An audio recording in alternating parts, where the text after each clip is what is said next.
In the final episode of Breaking Bad, Walter White revealed the biggest lie he ever told, and the lie that the series itself told with its iconic title. Breaking Bad ended with Season 5, Episode 16, Felina.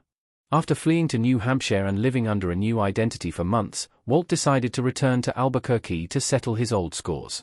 He killed all his surviving enemies, he found a way to get what was left of his blood money to his family, and he freed Jesse from a life of meth-cooking servitude.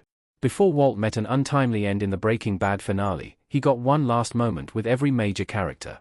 He poisoned Lydia, he watched Walt Jr. come home after school, and he saved Jesse, after originally planning to kill him.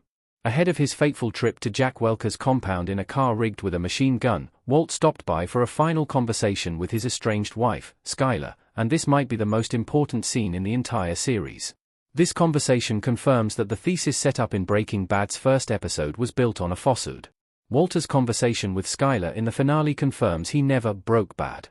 Walt didn't get corrupted, he just gave in to his true nature. Walt talks to Skyler in the Breaking Bad finale. When Walt visits Skyler in the Breaking Bad finale, he tells her why he got into the meth business in the first place. Both Skyler and the audience think they're in for another tired monologue about how Walt only did what he did to provide for his family, and he's really a good guy deep down. At that point, Walt had beaten that dead horse into the ground.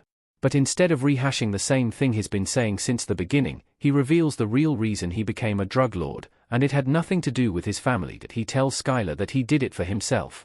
He enjoyed being the best at something, so he kept at it even after he'd made more money than he could ever spend in a lifetime. In the beginning, Breaking Bad set itself up as a show about someone slowly losing their morals and their humanity as circumstances force him down a dark path. As Jesse puts it, he just decides one day to break bad.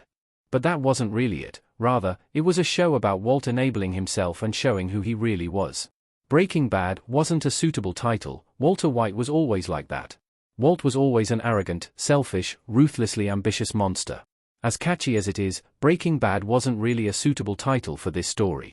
Walt wasn't a good person who broke bad. He was a bad person who showed his true colors. Of course, Walt didn't murder anyone before he entered the drug business. In the world he inhabited before his drug business, the world of high school chemistry and industrial science, he was never put in a position to commit awful crimes. But that doesn't mean he wasn't a bad person who willfully did bad things. When we first meet Walt, he feels like the world is mistreating him.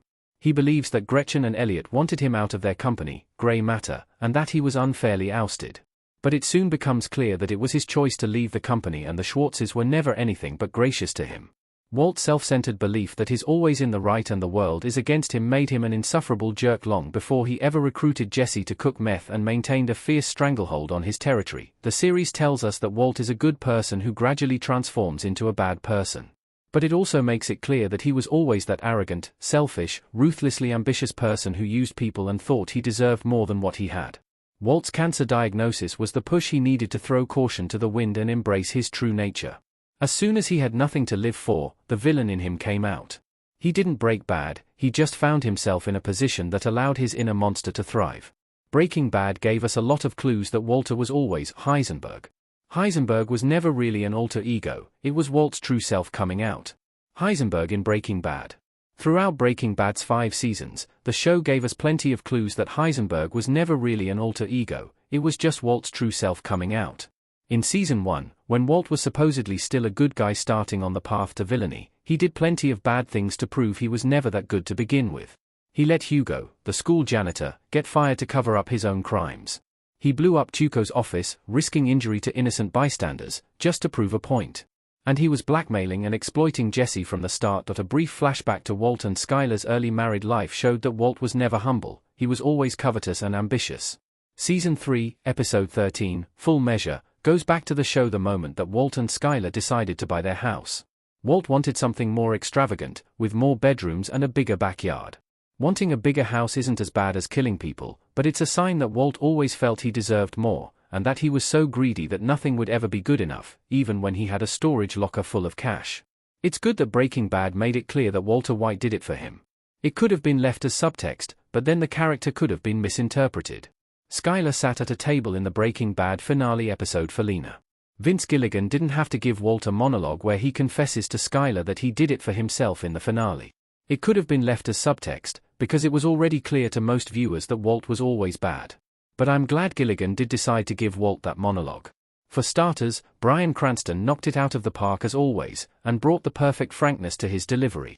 Plus, it feels in character for Walt to get this off his chest before he embarks on what he knows is probably a suicide mission, and on top of that, some audiences missed the subtext.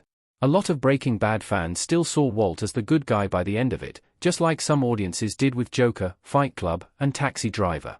This monologue makes it clear that Walt is, indeed, the villain, and there's no room for the character to be misinterpreted.